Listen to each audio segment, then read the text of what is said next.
Dear students, today we are going to talk the comparison of magnetic and electric field produced due to a magnetic dipole, an electric dipole, a solenoid, live solenoid, long live solenoid, and a bar magnet. We will try to grasp the concept in a better way, so I have drawn the diagrams explaining the each case. So let us talk about it one by one.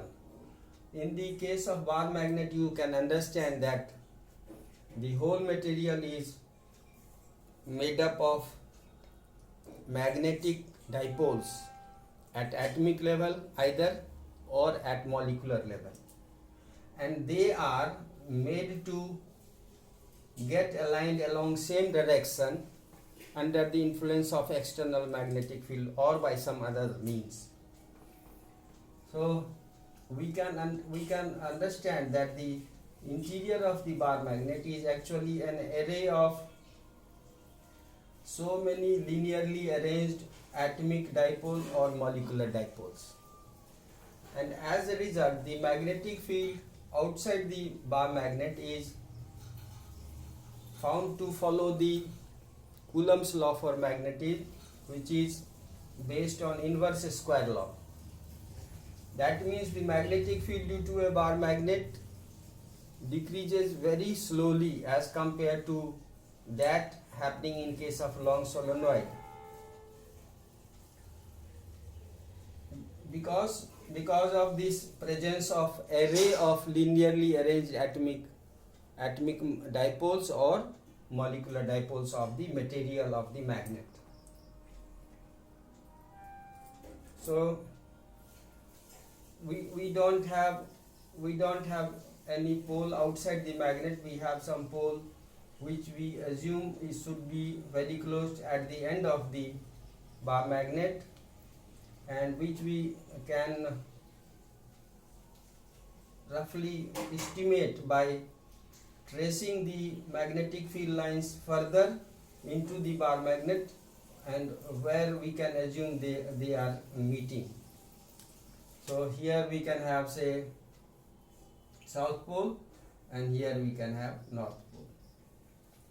Now when we look at the solenoid, you can see that each loop is an electric, it behaves like an electric dipole, magnetic dipole, and therefore a solenoid can be looked upon as if there are magnetic dipoles due to each loop arranged in one line, and there is only one such line, means one magnetic dipole due to one loop, another magnetic dipole due to another loop, all are arranged linearly, but there is only one such line.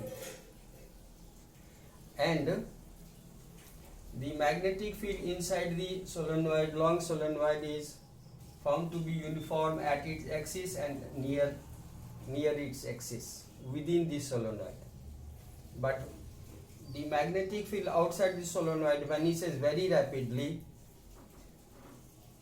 In a very short distance, it is nearly zero. So that is the difference in the magnetic field produced by a long solenoid and a bar magnet. In this case, in case of bar magnet, we don't have uniform magnetic field at any point, anywhere produced due to it. But in case of a long solenoid, we do have uniform magnetic field at the axis of the solenoid, in the interior of the solenoid, and around the axis. But at other places the magnetic fields is not uniform. Now we look at the magnetic field due to a loop, circular loop, current carrying loop. One face acts like a north pole and another face acts like a south pole. This is a true magnetic dipole. Here one face behaves like a north pole and another face behaves like a south pole. The magnetic fields are released, but they are of diverging nature. And also the magnetic field just outside the loop is not zero, but it is of course very weak. The magnetic field due to the circular loop at its axial far axial point is twice the magnitude of magnetic field at the equatorial point of the dipole.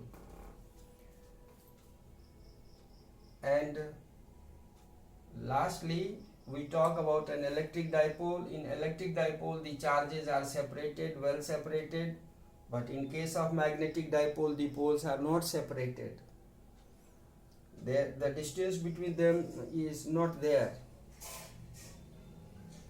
So in case of electric dipole, we have magnetic field lines as shown in the diagram. You see here the magnetic field lines are diverging in nature. Here also slightly diverging in nature. Here also quite diverging in nature, and here also quite diverging in nature. The electric field lines due to an electric dipole is very much similar to that produced by a bar magnet, but here we have slightly different pattern because of the fact that we have point like charges over there, and in case of bar magnet we don't have actually point like magnetic dipoles. It is the resultant of those magnetic dipoles which are arranged linearly, the array of linearly arranged magnetic dipoles. So that pattern is slightly different, and you see the electric field near each charge is very strong, which is shown by red line. Do not get confused that these are showing the electric field lines. This red line means the strength of electric field at a close point to the each charge is very high, and electric field at other points are slightly different, and it keeps decreasing as we move away from these two charges. So that's all for today. Thank you and have a nice day.